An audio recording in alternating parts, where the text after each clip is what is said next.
everyday witches emerge from the shadows of secrecy. Broom closets are flinging open and witches are taking flight. Whether you are hiding in your cozy closet or flying with pride, stay for a spell as witchcasting with Theodora Pendragon and her guests share magical moments, stir the cauldron, and debunk misinformation and misconceptions about paganism, witches, and our wonderful world of magic.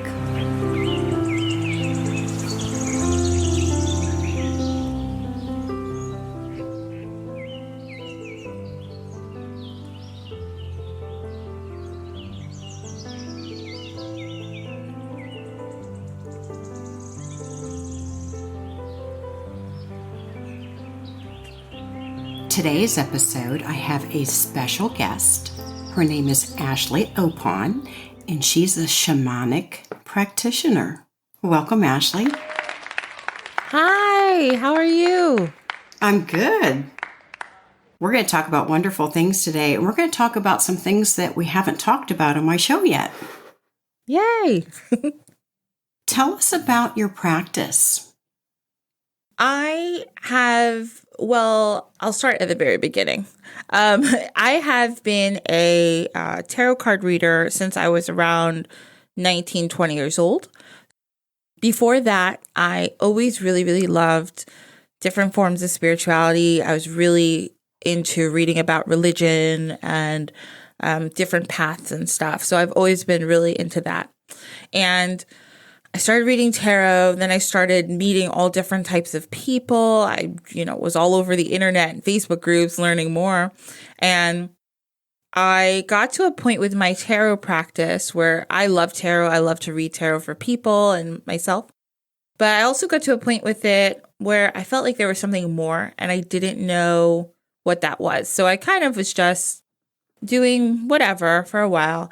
And then I had a dream and I heard this word shaman. I had never really known anything about shamans. I took a little workshop years before that about shamanic journeying, and that was really interesting. I really enjoyed it. But since then, I didn't really do anything with it. And I hadn't heard that word since then. So in this dream, my grandmother was in the dream, and she's a big part of my spiritual journey. So I heard this word and I went to go look up what that meant. And I found out, okay, that this is a lot of things to lots of different people around the world. But in general, the word ends up being used now. I mean, it's from the Tungus people in Northern Asia, but now it's ended up as like a healer, somebody who does spiritual healing for the most part in many different parts of the world. Different parts of the world also have different words for it, but in the West, we use this word all the time, and we were just talking about healers. So I went looking for an apprenticeship. I wanted to find out if there was somewhere I could learn more about this, and I found a few people in my state, and I spoke to them, and the first person I spoke to, I didn't really jive with. The next person, I couldn't get in communication with them. And then the third person, I was like, okay, she spoke to me and she kind of explained a little bit more about her practice. And she's like, why don't you come up to meet me and let's see if we jive, like if I'm supposed to be your teacher. So I went up there to meet her, and she lives a little ways away from me. And we talked, we did some readings, and we decided that, this was going to be what I was going to do. So for like about a total, it's longer, but there was a lot of breaks, but for a total of about 3 years, I did this apprenticeship where the first half of it was all learning about myself and processing my own stuff, I'm going to say. And then the next half of it was learning how to care and spiritually take care of others. So that included doing healing work on them. And there's some primary, if you look at the Western version of shamanism, there's some primary goals a lot of the time. So there's one of them would be like soul retrieval, which is helping people bring parts of their soul back with them that may have left because of trauma. There's parts of depossession, which is a lot less scary than it sounds, helping people break curses that may have been put on them or they put on themselves. I'm missing some, but these are the ones I can think off the top of my head. I forget the other few. There's too many to mention, right? Yeah, there's so many. So that ended up being the path that I took. I learned how to do these different things.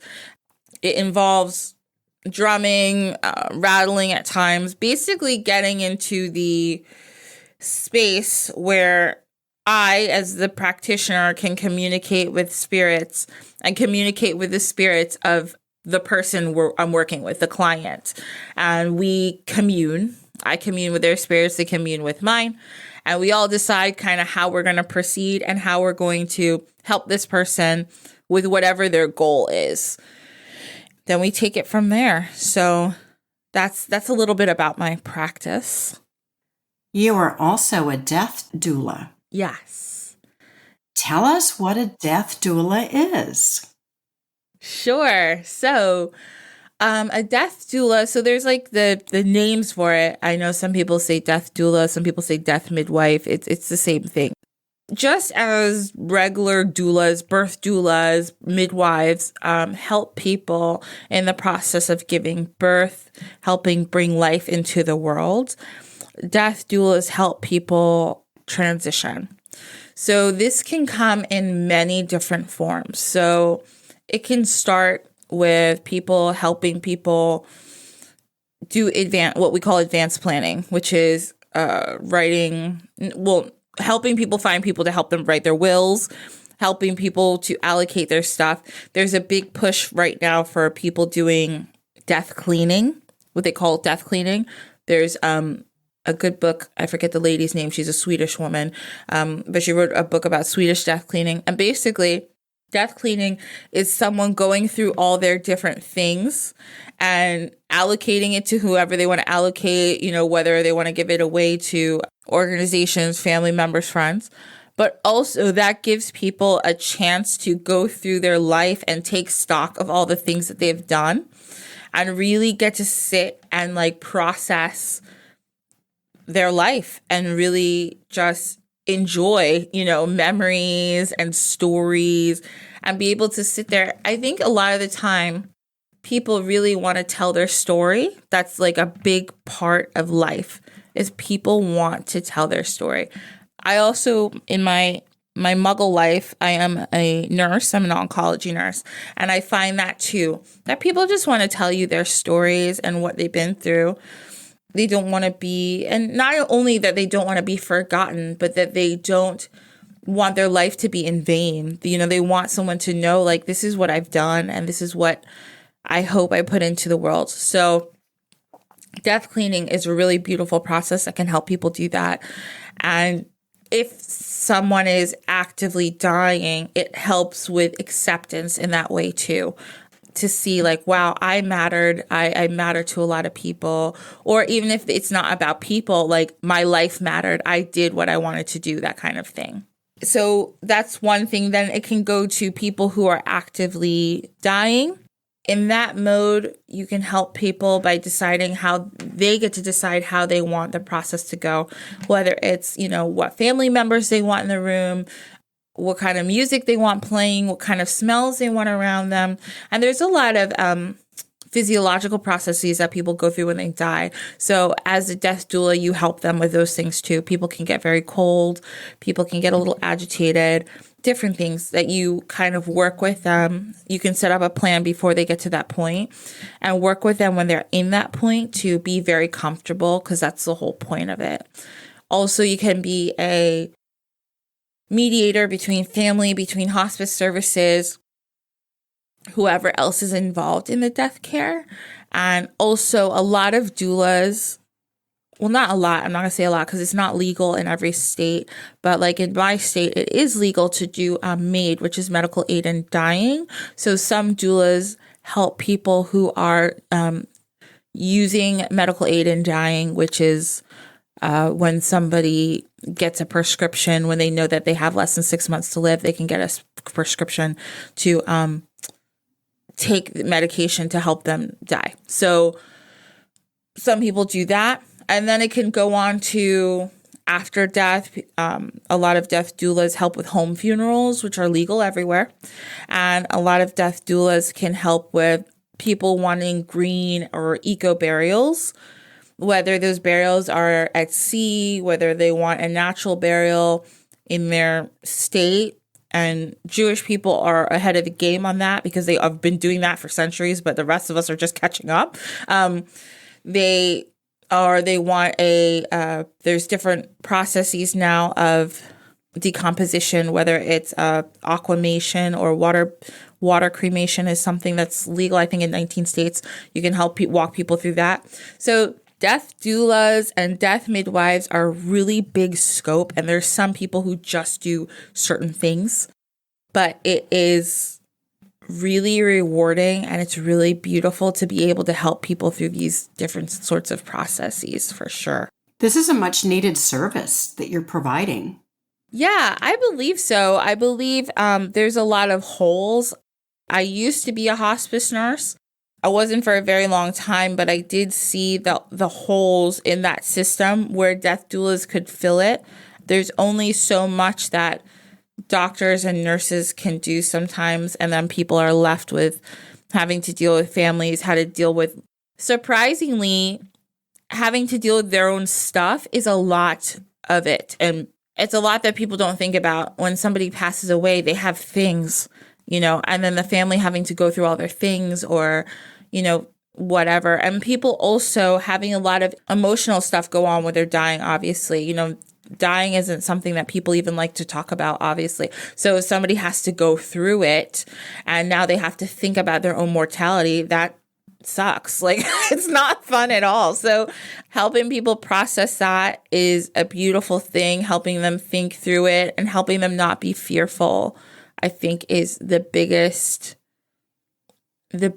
reward of it is having people not be fearful of it. It's okay to be sad. It's okay to mourn your own life, but helping people not be scared is, I think, really important. Do you find that many people are fearful, knowing that their life is coming to an end soon? I find that, yes, some people are fearful, and I believe a lot of the time, and what I've seen is people feel like they haven't said what they need to say or they haven't done what they need to do. And that's another big thing that a lot of death doulas do, helping people do things as simple as write letters, communicate with people. Oh, I haven't spoken to so-and-so in so long, and I don't want to leave this realm without speaking to that person or apologizing or telling them how I feel about what they did. Acceptance and reconciliation is a really big part of it for people who have gone through whatever. People have lived a whole life. Everybody's gone through something. And sometimes people feel like they haven't resolved their issues. So in that case, I do find that people can be very fearful of what will happen. I don't want to leave this earth without this. Or I've seen it where people feel that they've done things that were wrong. And depending on their own spiritual beliefs, they may think, well, if I die, something bad's going to happen because I did this bad thing. Or they feel that whatever they did was wrong or bad. And they don't want to die and meet their, creator, having not tried to rectify what they think they've done wrong. So I have seen fear in that way. Yeah. Have you been wanting to ride your broom like you stole it, rather than hiding in the shadows? Theodora Pendragon is here to help your magic shine, whether you want to show the world your subtle sparkle, or you really want to light your fire. Visit Theodora's online store at witchcasting.shop. That's witchcasting.shop. Remember, there's never been a better time to be a witch. What's the worst thing, in your opinion, that someone has done in their life that they regret? The story that I know from somebody that I personally witnessed is someone speaking about how this person happened to be an addict and had no contact with their kids. And when they were dying, and this actually is before I became a death doula. This is just when I was a nurse. This person, I had this long conversation with this person. They were dying and they knew that they would probably, the doctor told them, look, all your different systems are kind of shutting down, because they had been doing drugs for years, heroin mostly. And this person realized that they were in the hospital and nobody came to visit them. Nobody called. And they realized, like, I messed my whole life up. Like, and obviously addiction is addiction. It's a disease. But this person was like, I didn't even try to be a father, take care of my children. And now none of them want anything to do with me. And even he believed that if he even told them, he didn't even know some of their numbers. He had several children, and most of them he didn't know how to get in contact with because they didn't speak to him. So he was just saying, like, this is terrible for me, because, like, he's like, I can't even apologize at this point because I don't even know how to get in contact with them. I don't know how to find them. And they all don't like me. Like, I wasn't there. I didn't take care of them. I left them with mothers, uncles, aunts, whoever, and, never came to get them or show them that I cared. So I think living life and knowing that he told me, knowing that he's disappointed all these people that he took part in creating was so sad to him, that he's like, I will die not knowing these people, and I am half of them, So that was the one thing that hit me the most. I was like, this person, it was in his 70s, but he's like, I've lived my whole life and not had any meaningful relationships because I was so, he had an addiction and he couldn't do anything else except deal with his addiction. How sad.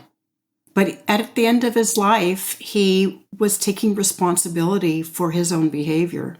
Yes, which I think matters a lot. And I think that at least he saw that, like, wow, okay, I didn't do what I should have done. I wasn't the person that I needed to be.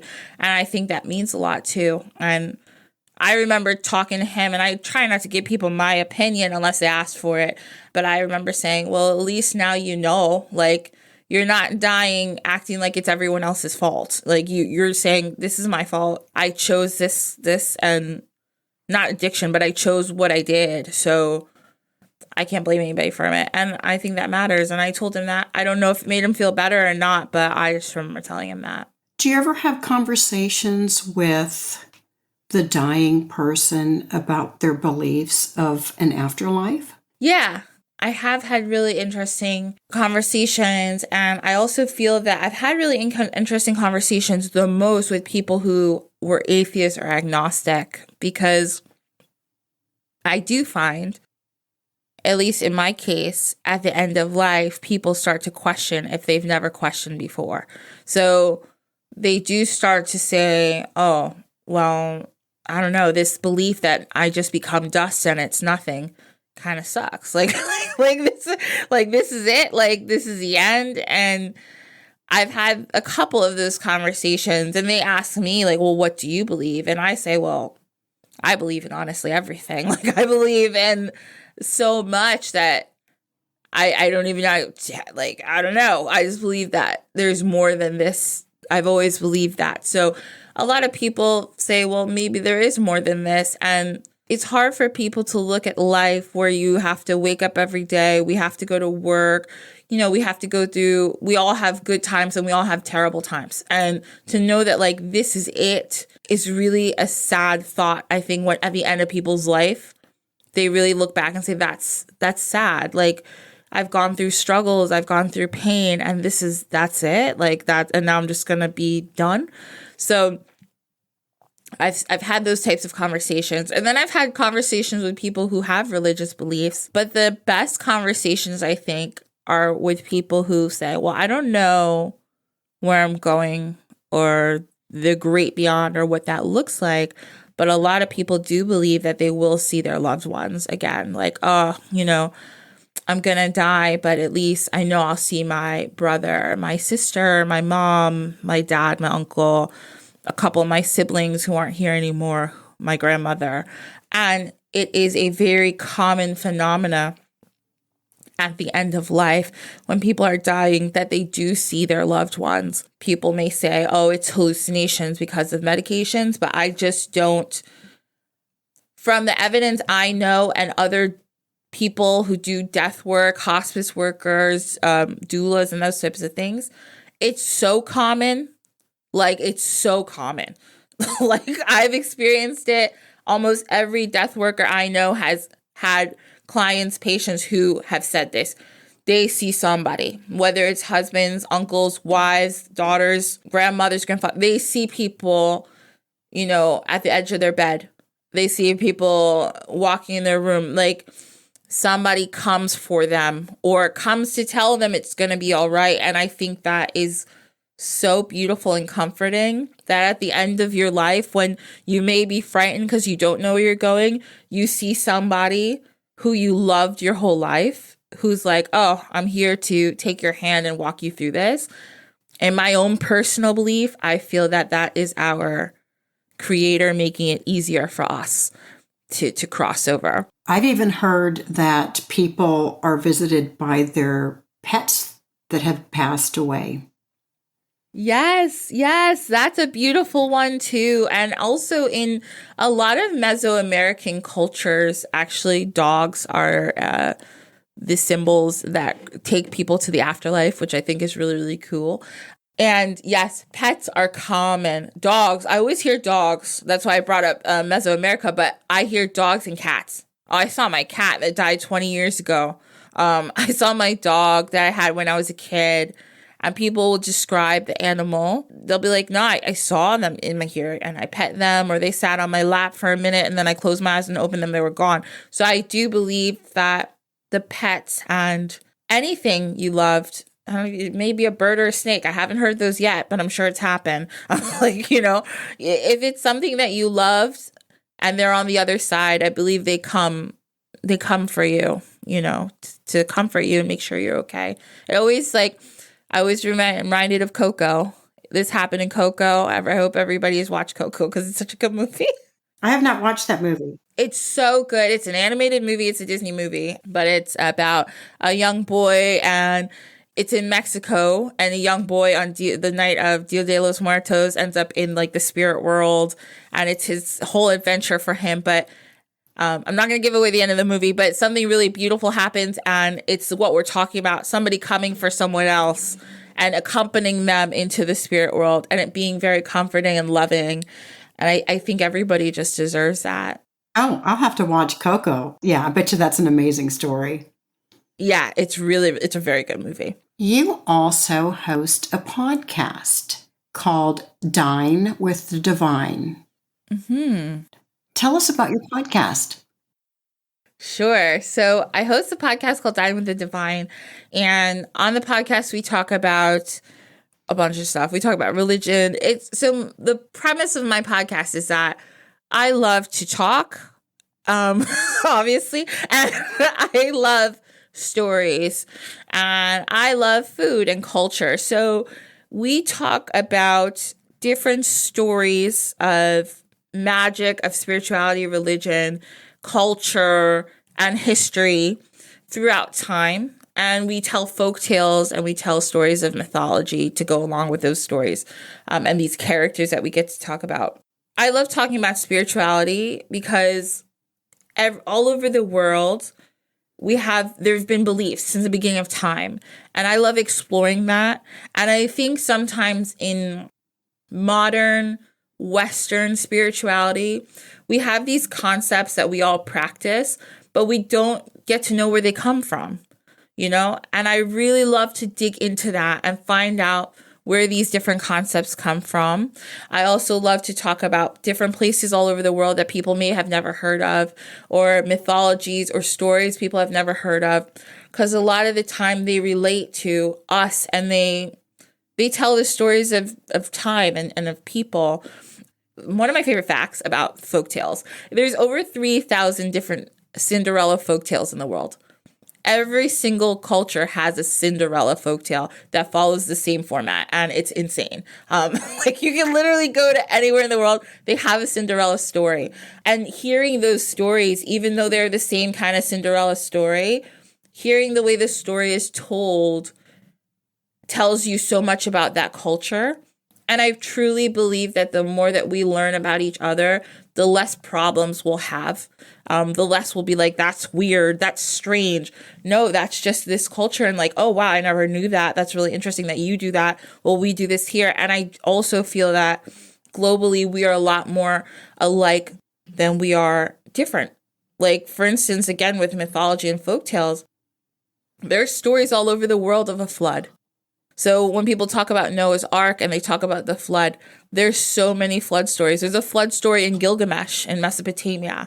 There's so many. So I'm like, we are so connected sometimes and we don't know, you know what I mean? So I just love how I love to tell those stories. I love story time. I love folk tales. And I just love learning about people's culture. So, and food. And then we talk about food, which is always fun too. So, yeah, that's the premise of the podcast. And it's every week and I just have the best time with it.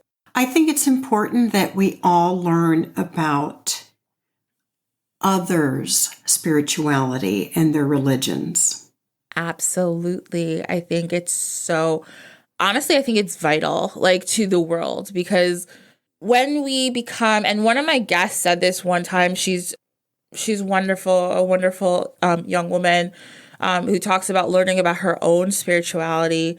And she's here in the United States. And she talks about how learning about your own roots, especially when you're from somewhere like the US, which is like a lot of different cultures together, it helps you not want to hate other people because you know who you are and you can appreciate loving who you are and loving your own roots and fairy tales and stories from your own family, from your culture, from your ethnic group, whatever. And you can then appreciate others instead of being like, oh, well, you're wrong or you're bad. Like, no, we all have stories. We all have something. And when you have something that you can say, yeah, this is my culture and this is where I'm from, it makes you then be able to appreciate everyone else's culture. I think when people get lost in the sauce and they want to grab onto something, then they grab onto hating others or to being discriminatory. Like, well, I'm just better than you because you don't know why. Yes, like I'm better than you because I don't have anything to hold on to. So I'm holding on to this fake version of my patriotism because of this. But it's like, but we all have a story and that's okay. And it's just because you don't know my story, you can learn it. And you can say, that's different. And that's it. It's not a big deal. Like, so I think it's so vital and important that we all learn about each other so that we see how alike we are and not different. It's wonderful that we're all different. Mm-hmm. It is. It makes the world go round. I mean, I always joked about like, how boring would it be if we all did the same things and all ate the same foods and all listened to the same music and what would we do? Everything would just be boring. It would, and we'd all be clones. Yeah, and what's that like? Like, who wants to deal with that? No, us being different is such a beautiful thing, and I hope people can just embrace that more and more. That's my wish too. Yeah. I recently had a conversation with a few people, and someone asked me if I celebrate Christmas. I said, yes, I celebrate Christmas and I celebrate Yule. And this person had never heard of Yule. And so she asked what it was. And I attempted to explain it. And I mentioned to her that I'm pagan. And she said, what's a pagan? And it surprised me that she had no idea and had never heard of the words pagan and Yule. Yeah. It's so interesting. There's a lot of people who don't know anything, or they'll just hear witch, right? Like, yeah, oh, this person's a witch. So all they think of is like hocus pocus, or they think of something negative because it's in their world. It's Hollywood, the Hollywood witch. Exactly, the Hollywood witch. I find in my community that when if you say the word witch, depending on where people are from, I live in an area where there's a lot of different cultures. People in the Caribbean or people from Central and South America are automatically like, oh, no, no, no, no, no, no, no, no. Like, so like if you, and then there's also people from where my family is from, mostly West Africa and the Caribbean, and they're like, absolutely not. But then if you describe it, like say like, well, I'm somebody who helps people, with healing or like, spiritual problems. People are like, oh, yeah, I go to that. Or I know somebody who does that. Like, so it's the word, you know what I mean? So when people say the word witch, people freak out. But when they describe it, and a lot of Central American, South American, Caribbean, West African people have people like this, but they have different words for them. So witch means something bad.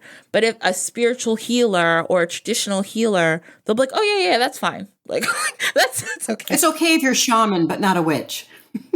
Exactly. They'll say things like that. They'll be like, oh, yeah, no, witch, brujeria, that's wrong. But like, if you just go to somebody who, sprinkles herbs around your house and burns some herbs, that's fine. And you're like, yeah, but okay. Like, it's just semantics.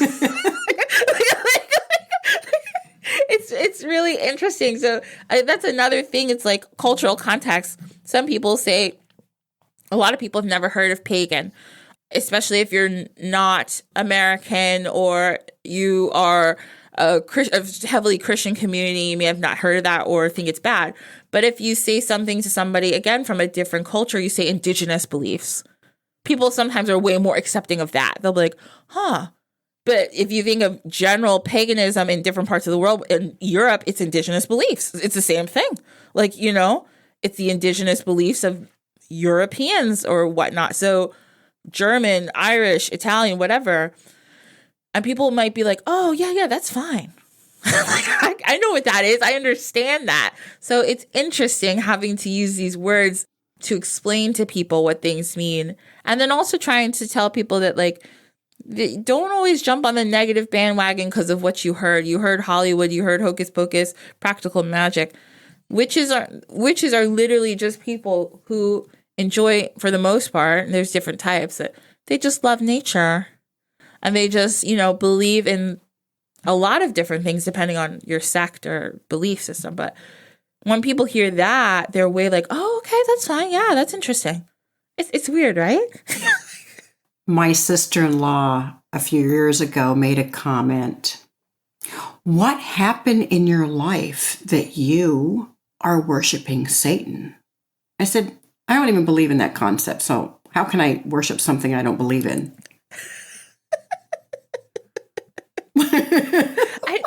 It's so weird. And like the Satan thing, people love to go to the Satan thing real quick, and I'm not a biblical scholar or anything like that, but I grew up Catholic. I've read a lot of the Bible. It's not as big of a part of it as people act like it is, and like worshiping, and everybody has different views on that, but like most people who are even witches or traditional healers or whatever don't worship evilness. So I don't know where people get this kind of weird thing that's what's going on. I don't know if it's the Salem witch trials or like they just heard of like one historical thing that people said they were worshiping the devil and they all go to that. I'm not really sure. I have no idea. Oh, and we eat babies. Yeah, that's a weird... That's another one that's so disturbing because that actually was used against Jewish people in the Middle Ages. Like they used to say Jewish people ate babies, like, which is completely insane, just to be discriminatory. And the fact that people would even say something so stupid is like, it's just like, even today in today's modern society is unbelievable. I'm like, come on. You sound ill-informed. Like, don't be like that. It's propaganda. And, it's amazing, though, how many people believe propaganda like that. It's really sad. Well, if you don't like really, a group really, of people, really you just say that they eat babies and then people will believe it. It's that insane. Exactly. Yeah, it's so weird. People always make up some weird, terrible thing about they're kidnapping children or doing something bad to children. Nobody's doing that. So let's all just stop. Please. This is ridiculous. Going back to your podcast, what inspired you to start your podcast? Yeah. So like I said before, since I was young, I love religion and spirituality. I love reading about it. I There used to be this website called BeliefNet, and I think it's still there. I used to go on it all the time, and they had like a quiz, like what religion should you be? And I used to try like mix it up all the time, and to see what kind of different religions I could be. And I used to read about every single different type of sect religion because I just found it fascinating. And from a young age, I had a very vibrant imagination, and I always believed in magic. I always believed that there was something that was bigger than us. I think I used to feel spirits, and like now I know what it is, but back then I didn't. But I used to just feel it like in my bones. I knew that there was something. And when I was a teenager, I used to love reading about the story of Buddha, the story of Muhammad, how they came to know these things that they knew. I used to love reading about Jesus and all the different stuff he went through. I used to read parts of the Bible just because I wanted to know what it was about. And I love stories. I love fairy tales too. Fairy tales are one of my favorite kinds of tales. All these stories kind of accumulated to me being like, you know what? I want to share these stories with everybody else. And the other thing, one of the biggest things that inspired me is growing up, my dad is from Ghana in West Africa, and our tribe is Ashanti. So in Ashanti tribe, one of our big things is we have Anansi stories. Anansi is a little spider. He is the keeper of wisdom and the king of stories in our tribe.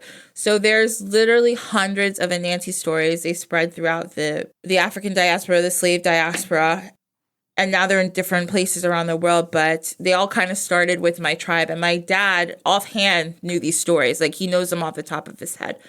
And he used to tell me these stories all the time, like bedtime and that type of thing. Sometimes when we were just driving, he'd tell me a story. I'd just ask him like, oh, tell me another one. And he would tell me. And I think that's truly where my love of fairy tales and stories began, was with that. I love Anansi as a character. He is considered a god. He is amazing. And I think because he was a keeper of stories, and I have these memories of me and my dad just telling stories, it then made me love every story. And I love to hear stories from everybody's culture, because I'm like, and I love to share Anansi stories from my culture, because I'm like, yeah, this is who I am. This is where I come from. And then I found out all these other stories, and telling them on my podcast and talking to people about stories from their culture is so, so fun. Like, it's just so fun to hear like where this story come from and how these people practice and how these people believe. And even some of those stories, and the thing about fairy tales, even like Grimm's fairy tales, they're meant to be entertaining. They were not meant for children. So they can be really salacious. They can be very violent. So sometimes it's not always like, oh, and everybody was fine. Like, it's not always like that. But it's so interesting to hear and really talk about the root of these stories and where they come from and what was going on at the time and the people who wrote them. So yeah, I just wanted to share that with everybody else and see if other people enjoyed it. And I guess some do. So some people listen. So it's really nice. Your dad sounds like he's a fun person. Yeah, my dad's absolutely hilarious. Like, my dad's really, really cool. My dad's awesome, yeah. If you had one takeaway for the audience today, what would that be? I think it's really important that we listen to each other. One thing I've learned, and I keep learning, whether it's through my spiritual practice, whether it's through Death Doula-ship, whether it's through my podcast, is that we listen to each other. Because if we do more listening than we speak, you will learn so much, and we'll have so many less misunderstandings, and we'll be able to relate to each other in such a deeper and more meaningful way. So yeah, just like listen. Thank you for that, Ashley. I totally agree. Thank you for being my guest today. This has been a pleasure. Thank you so much, Theodora. This has been absolutely wonderful.